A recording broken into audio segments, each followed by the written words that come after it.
Friends नमस्ते मु रूपाली आज ब्लॉग को आपण मानक वेलकम जनावि एवं बर्तमान छात उपरक नित्यकर्म सारिकी कपड़ा सुखा भी बर्तमान पलि आसली बर्तमान टाइम आमर 11टा बाजिला तो आपण मैंने भी आपण एरिया केमी सब भलरे अच्छा भगवान कृपार सब भलरे सुखरे शांति रुहतु लाइफ को एंजॉय करंतु बर्तमान कपड़ा सुखा सरीला बर्तमान जीवा किछि लंच रे रेसिपी बनैबा पई तो देखंतु आज लंच रे मु कोन बनैतिली किछि भेज रो पलौ टिके बनैतिली ता बीच आज टिके जेहेतु मंगलवार थिला बर्तमान मम्मी टिके माछर बेसर किछि बनै दैथिले मते नॉन वेज खाइबा को इंटरेस्ट न किंतु नॉन वेज रांधिबा को फुल इंटरेस्ट थाए किचन रे लंच सारिकी पलि आसली छात ऊपर को किछि गछ मानकर टिके जत्न केयर नेबी तापर पिला मानक पढ़ेबा जीवार बाकी अच्छी 5टा टाइम रे पिला माने आसीबे देखंतु छात ऊपर किछि पानी देई देली गछ मानक एडा हमर अछि दुर्लभ गछ जेहरु बहुत बास्नार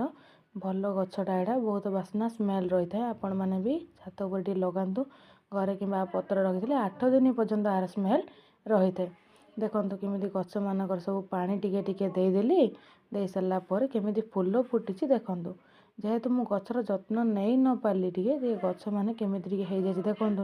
देखिबा टिके खराब लागु देखंतु गछ जा केन हे जायछि तो टिके टिके एमती टिके टिके सारा फूल फुटिछि आ कोन देखंतु छात ऊपर जेति केयर कली सेति फूल होइछि कपड़ा सब साइज करिकि रखिकि देली मम्मी करथिले टिके चावल पांपड़ बोली छात ऊपर सुखाई देइथिली आर रेसिपी मध्ये आपण मानकु कमेंट सेक्शन जानिबाक थिले क्वेश्चन करंतु मु आंसर रिप्लाई देबी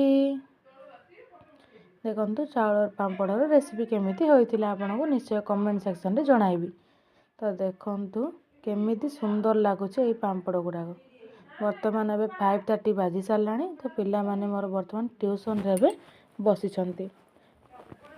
मु आज को केते दिन हला प्राय ट्यूशन मध्ये करी आसुची पिला मानकर पाठ पढौची हमर 2 आवर ट्यूशन ही चली थाए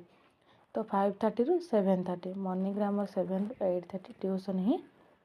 रही चली थाए पिला मानकर पाठ पढ़ा एमिति सब होई थाए रूटीन देखंतु पिला माने सब केमिति पाठ पढ़ा चलीछि तापर डिनर रे बनै दिसले हमर रोटी देखंतु तापर हमर रोटी सहित फूल कोबी आलू रो भजार रेसिपी थिला ता सहित किछि तरकारी मध्ये टिके थिला एहा थिला हमर राती रो डिनर रे रहुची बाय नमस्ते आपण माने केमिति समस्त भलरे रुहंतु एतिक मोर भगवान पाखरे प्रार्थना जय जगन्नाथ।